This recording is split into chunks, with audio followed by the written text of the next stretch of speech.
𝐸 from Whole Adventure. This is Dan from Vagabond Awake. Today we want to talk about why I love Panama even though it is very expensive. I wouldn't say very expensive, it's just more expensive maybe than anywhere else in Central America, but Costa Rica. Below Costa Rica. Yeah, it's less than Costa Rica. Yeah. The first one is why I love about Panama is it's made me feel like home in Malaysia. Yeah.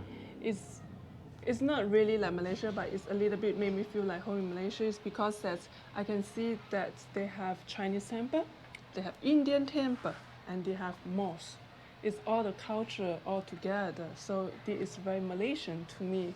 Yeah, and it has the high rises and the really great infrastructure. You see freeways, airports, all the things that make Malaysia seem like a really much more sophisticated country than many other countries in Southeast Asia, and it has that same quality.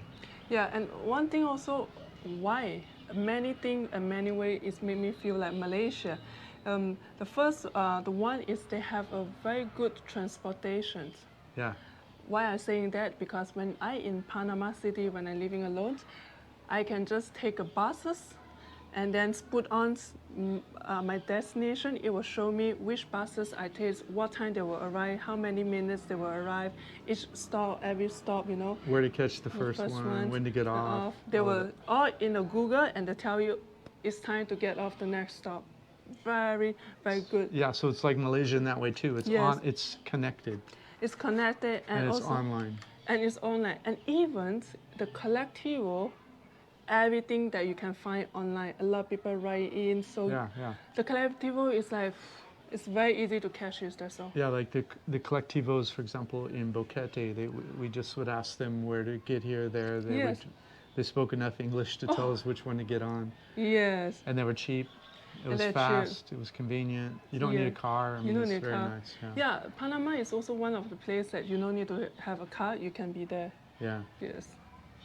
And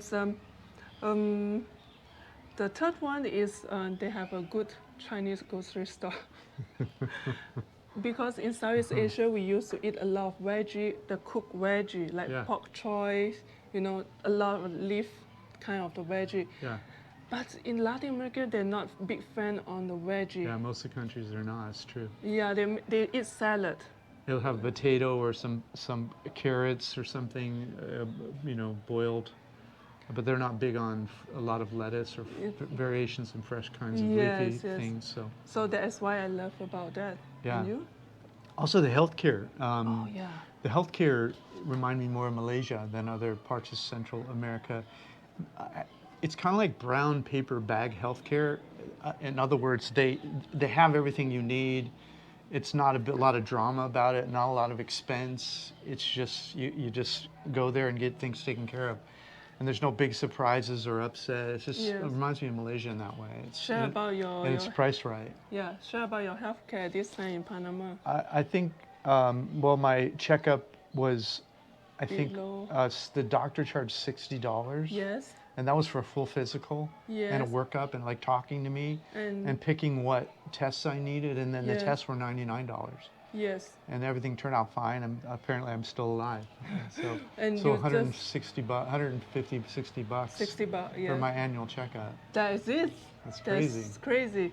We got it from the doctor, from my doctor that I was going for the, I don't know, the woman's...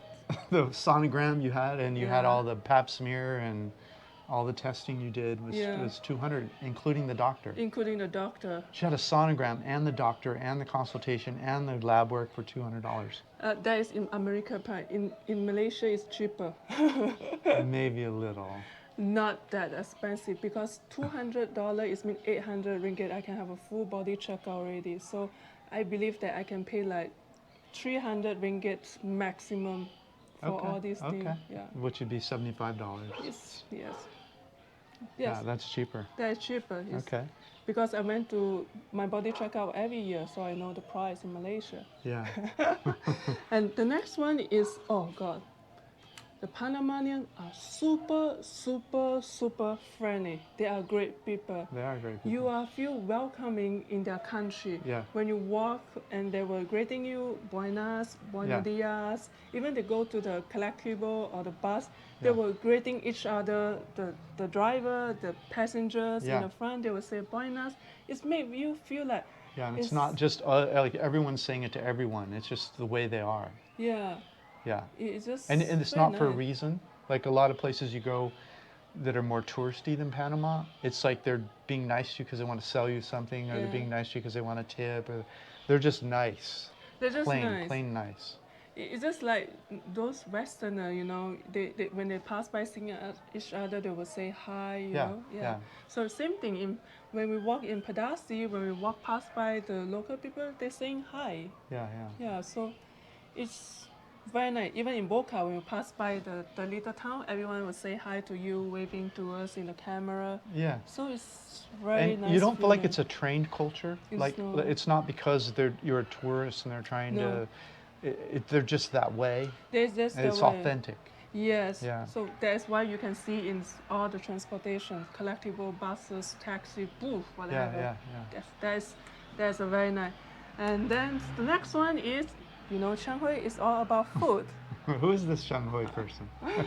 The food is amazing in Boca. You know what I can say? Yeah. Because they have cheap local food, which is they have seafood, they have that chicken. Tom's place. Oh God, very nice.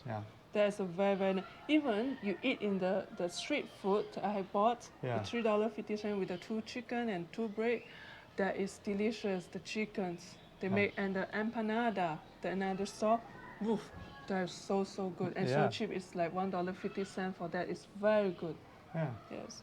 Next thing I noticed was that, which was also like Malaysia, is like sort of the average Panamanian that you just see wandering around.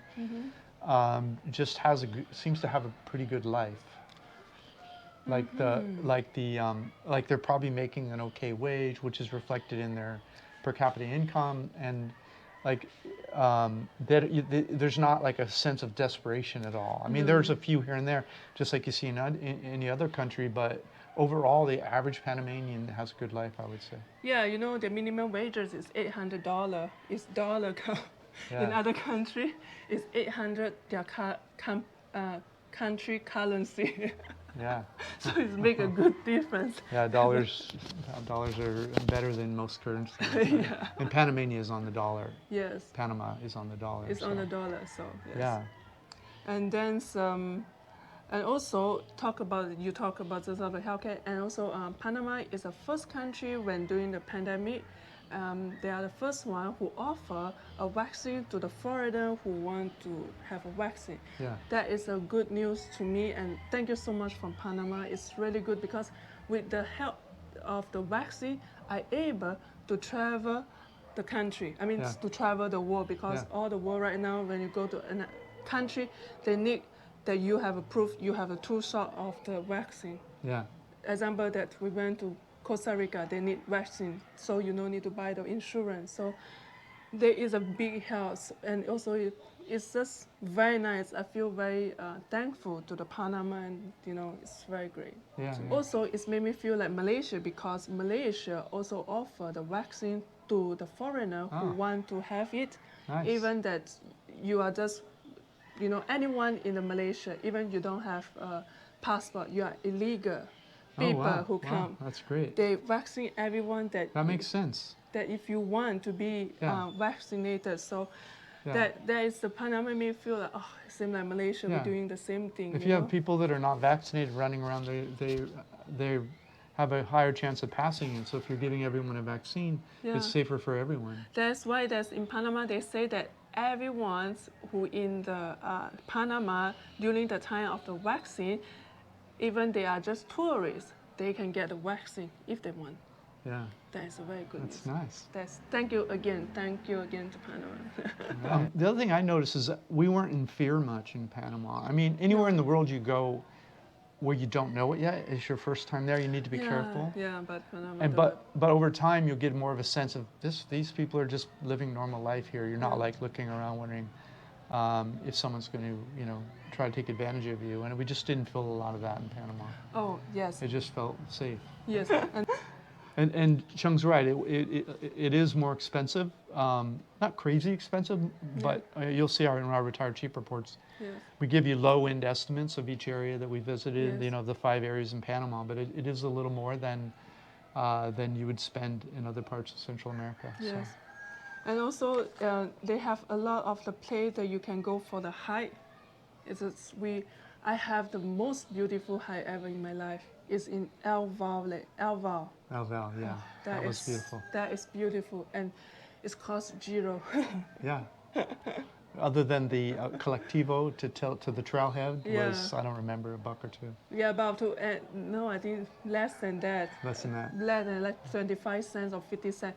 And we got the free hitchhike to send us to the tower, to the starting point. Another example of nice people. We asked a truck driving up the mountain where we were which way to the trailhead. Yes. And he tried to explain to us for a minute, and then he just said, "Jump in the back." He said, "I'm going that way." And so we jumped in the back. He drove us to the trailhead. Yeah. Yeah. That's very nice people. That's very nice people. Yeah. That's my thing. Why I love about Panama, even though it's expensive. Yeah. And you?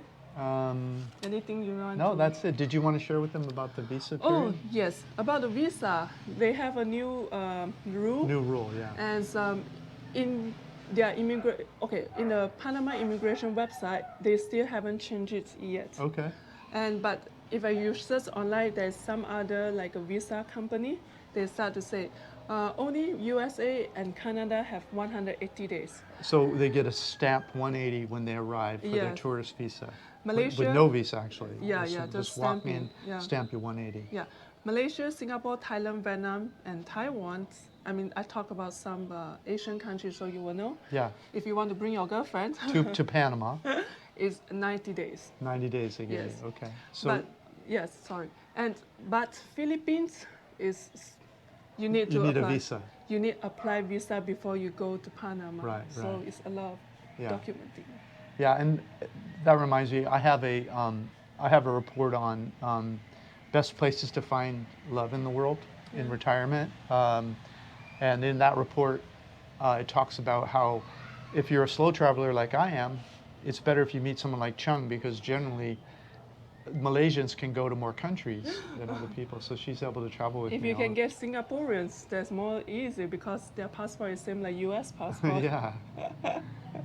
And whereas if you fall in love with someone from the Philippines, you have to get a visa every time you go somewhere. Not every time, but they can go throughout most of Southeast Asia. But when you start going to other parts of the world, it's more paperwork. Those countries you talk about, Singapore, Malaysia, those are very expensive countries to retire in Asia. Yeah, that's true. No, Malaysia is cheaper than Singapore. Okay. Yeah. And Brunei. Yeah, and Brunei. Brunei and Singapore are two expensive countries. Yeah. But most of the rest of Southeast Asia is cheaper. So. Yes. So that is our video. If you enjoyed this video, please don't forget to hit the like, subscribe button, and comment. Does help our channel, my channel. Thanks so much. Thank you so much. Bye bye. Take care.